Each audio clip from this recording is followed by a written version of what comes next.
Hi, this is Mark, and I am in downtown Union Square. There's this huge Christmas tree that is put up every year. You can see it's super big tree. I thought that they also put a Hanukkah out here for Hanukkah, but I'm not seeing it yet. Maybe they do it right before Hanukkah. I think that might be the case, and then each night they light a candle. But anyway, down here to do my reading from the Golden Present, Daily Inspirational Readings by Sri Swami Satchidananda, right in the center of this shopping area where people are starting their Christmas. Well, I'm sure they're totally midway through their Christmas shopping, but it's before it's getting really hectic. And just in the back there's an ice skating rink also. All right, so this is the reading for December 4th, and the topic is, By Giving You Never Lose. Give until it hurts, but do not lose your peace. It is all right not to help others if it will help you in preserving your own peace. If you are going to lose your peace, then how are you going to help others?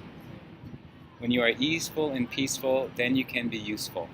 Otherwise, you may even harm rather than help the situation. Do not do something if you know that by doing it you are going to disturb your peace. Maintaining your peace is more important, but at the same time give as much as you can. Even if you get hurt, it doesn't matter. Give. Because by giving, you never lose. There is a joy in thinking of others first. You will have more peace and joy in doing that. Well, I'm sure it's no accident. This is a message for this time of year. It sounds like Macy's must have sponsored this reading for Swami Satchidananda. Go shopping and buy more things you can give. No, I want to think of this, the giving is coming from the heart. So, we tend to give material things and give things that we don't really need in terms of our spiritual growth, but we just might need that might make us feel happy or joyful. But it's the idea also of giving to those in need. And certainly as I'm down here at Union Square, I've passed a number of people who are living on the streets, and this isn't something new. I see this every day here in San Francisco, but you certainly, notice it more when you see it busier in San Francisco. And it can be challenging sometimes to know how to handle it. And I know for myself, a lot of times I end up, disregarding people who are on the streets, and I'm not, often able to give something.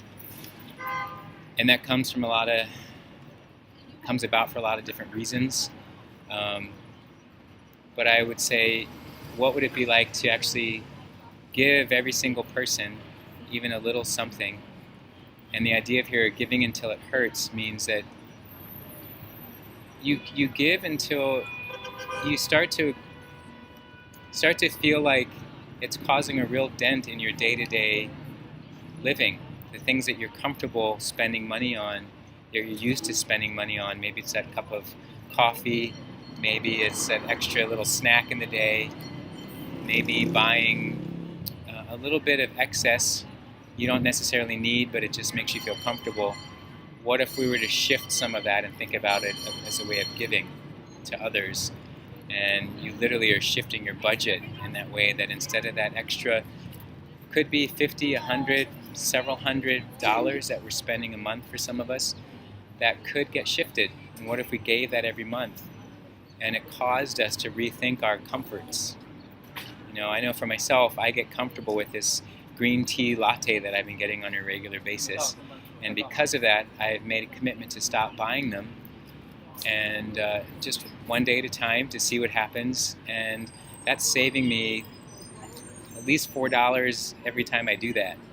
And so what if I take that $4 and put it, in some other area, some other charity, or I just use it every time I see someone who is on the streets and asking for money? What if I gave $1, to each person? So that's something that I've committed to work on through at least this month of December. And by cutting back on my comfort drink, it is a little, I feel a little agitation at first because I kind of got addicted to these drinks. The other thing it made me think of is I have a friend Annie Karuna at the Integral Yoga Institute, who I see her very often giving gifts to people from her home and stuff from her own possessions that she ends up sharing. I've seen it in a regular, it's not just certain times of the year, but like a regular habit, and I've been the receiver of many of these gifts, where she just has something that she feels like, you know what, I think this person might enjoy this, and I feel like I'm ready to move it on, and she gives it away. And I said to her the other day when she gave me something, she gave me this beautiful print of a Lakshmi. It's the goddess of wealth and prosperity. And she said, I said to her, gosh, I wish I would do that more often, just like move things along. And she said, you know, it's such a joyful thing to do. It's such a powerful thing to do. You really feel it. And so that too is something, and that might hurt a little bit because we have things of our own that are our own possessions that we are attached to. And when we are attached, that usually creates some little bit of disturbance in the mind. Because ultimately we're going to have to detach. We're going to have to let go of everything at some point. We don't take any of this with us, as we know. But we want to cling to it because we can. And on some level it might make us feel like it gives us a sense of who we are. You know, based on what we have, the amount of our possessions, the quality of our possessions, the amount of money we have, that equals who we are. But that's unfortunately not always a good equation, and we can get fooled into thinking that that's what's true and wanting to amass wealth and things simply to have this feeling of status and identity, when really it could be a further distraction. So is there something we can practice that might hurt a little, might challenge us a little, might cause us to have to go inside and think and question ourselves a little bit? But that ultimately, it does bring us to our peace.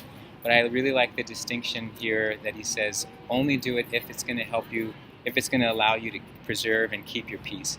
If you're doing something that feels like you're forcing yourself, if it just feels like it's not because it's arising out of your own desire, your own real interest of selflessness, then it's not the right time.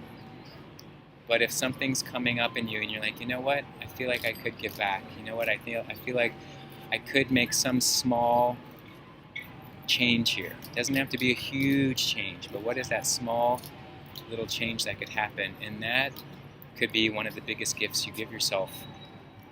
And when I say that, I also think about how some of the smallest gifts that some others may receive may be a huge gift to them, just simply because you're thinking about them.